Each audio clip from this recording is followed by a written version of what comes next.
మీ ఫోన్లే పడుతున్నాయి వెనకరండి.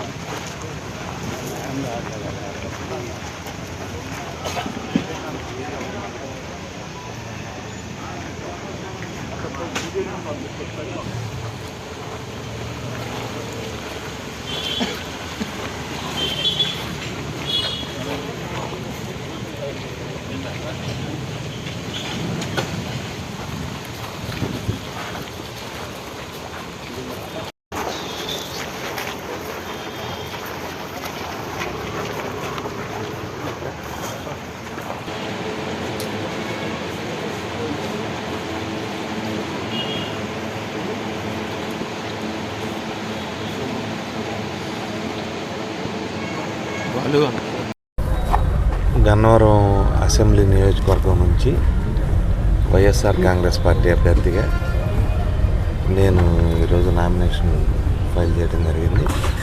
ఇంకో సెట్ ఈ నెల 25వ తారీఖున నామినేషన్ ఫైల్ చేస్తాం. మేడం గారు తెలుసు ఇంకా డమ్మీ అభ్యర్థిగా మీతో కలిసి పనిచేస్తాను. నేనే ఆయనతో కలిసి పనిచేస్తా. మీకన్నా అభ్యంతరమా?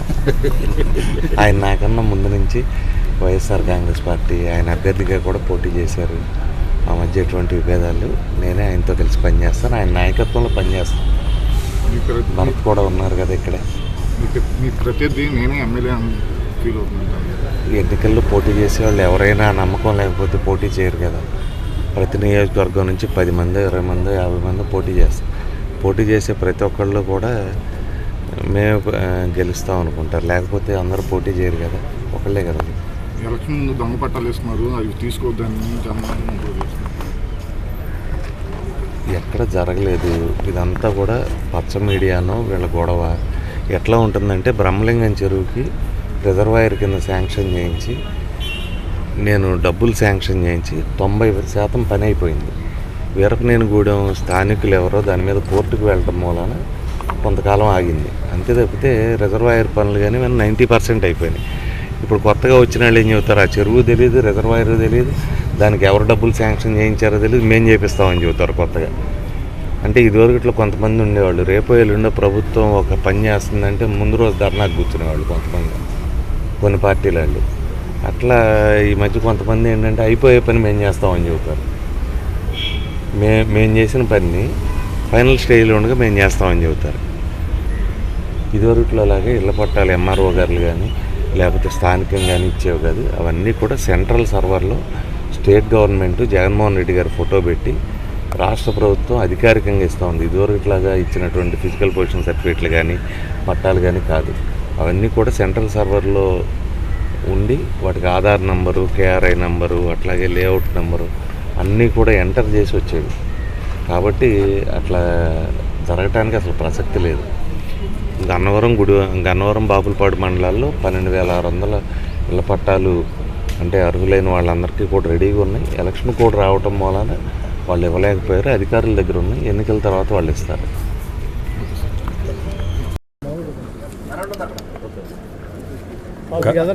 గతంలో వంశీ గారికి మాకు విభేదాలు ఉన్నాయనేది ఏదో ఒక పార్టీలో ఉన్నాక రకరకాల అభిప్రాయాలతో నాయకులు రకరకాలుగా ఉండడం మాట వాస్తవమే.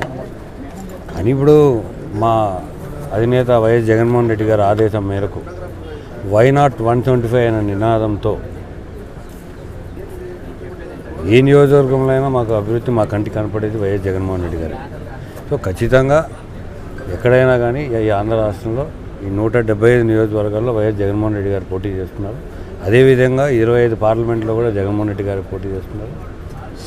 ఖచ్చితంగా మేము వైఎస్ఆర్ కాంగ్రెస్ పార్టీలోనే మేము మొదటి నుంచి ఉన్నాం కాబట్టి వైఎస్ఆర్ కాంగ్రెస్ పార్టీకే మేము మద్దతు తెలుపుతాం. వైఎస్ఆర్ కాంగ్రెస్ పార్టీ గెలవాలనే కోరుకుంటాం. దాంట్లో ఎటువంటి సందేహం లేదు.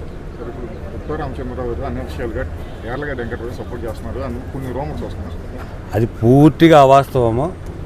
దుత్తా రామచంద్రరావు గారి గురించి నేను చెప్పే అంతటోని కాదు, కానీ ఆయన నైజం ఏంటి, ఆయన పద్ధతులు ఏంటి, ఆయన సిస్టమ్ ఏంటి అనేది ఈ ప్రాంత ప్రజలు ఆల్మోస్ట్ 40 సంవత్సరాల నుంచి చూస్తున్నారు. ఇది పూర్తి అవాస్తవం. అటువంటి దుష్ప్రచారాన్ని మీ మీడియా సోదరుల ద్వారా నేను తెలియపరుస్తున్నా. ఎవరు నమ్మాల్సిన అవసరం లేదు. వైఎస్ఆర్ కాంగ్రెస్ పార్టీ గన్నవరం నియోజకవర్గంలో చాలా బలంగా ఉంది. రేపు ఖచ్చితంగా కూడా మనం గెలవబోతున్నాం. గతంలో తమరు కూడా వంశీ గారితో పనిచేయని చెప్పారు కదా సార్. నేను ఏ రోజు చెప్పలేదు. మీరు ఎప్పుడన్నా మీరు ఏ క్లిప్పింగ్స్ కానీ ఏ రికార్డు కావాలని చూడండి. ఏదో మా మధ్య భేదాభిప్రాయాలు ఉన్నాయి, ఏదో మాటకు ఏదో జరిగింది తప్పితే మేము వైఎస్ఆర్ కాంగ్రెస్ పార్టీకి పనిచేయనని ఎక్కడ చెప్పలేదే. అది మా ఇంట్లో పార్టీ అని డాక్టర్ గారు ఎన్నో సందర్భాలలో మీడియా సమావేశాల్లోనే చెప్పడం జరిగింది. డాక్టర్ గారు వంశీ గారితో కలిసి అన్నారు కదా. వంశీ గారితో కలిసి చేయనన్నా కానీ పార్టీకి చేయనని చెప్పలేదే. అట్లా అని ఏమన్నా డాక్టర్ గారు ఏమన్నా తెలుగుదేశం పార్టీయో కమ్యూనిస్టో జనసేననో లేకుండా కాంగ్రెస్ పార్టీలో ఏమన్నా వెళ్ళి సభ్యత్వం తీసుకొని ప్రచారం చేస్తున్నారు లేదు కదా. మన కూడా ముఖ్యమంత్రి గారిని బస్ యాత్రలో భాగంగా కేసరపల్లిలో హాల్టింగ్లో ఉన్నప్పుడు వచ్చి కలిసి వెళ్ళారు. కొంచెం ఆయన పెద్ద ఆయన ఉన్నాడు కాబట్టి ఎండలు ఎక్కువ ఉన్నాయి, తీవ్రత ఎక్కువ ఉంది కాబట్టి ఆయన ప్లేస్లో మేము భర్తీ చేస్తున్నాం. మేము అందరం ఆ ఇంట్లో వాళ్ళమే కదా. ఇప్పుడు ఆయనకు నచ్చింది మేము ఎందుకు చేస్తాము? మా ఇంటికి పెద్ద అయినప్పుడు ఖచ్చితంగా ఆ బాధ్యత మా మీద కూడా ఉంటుంది కదా. Please subscribe dot news.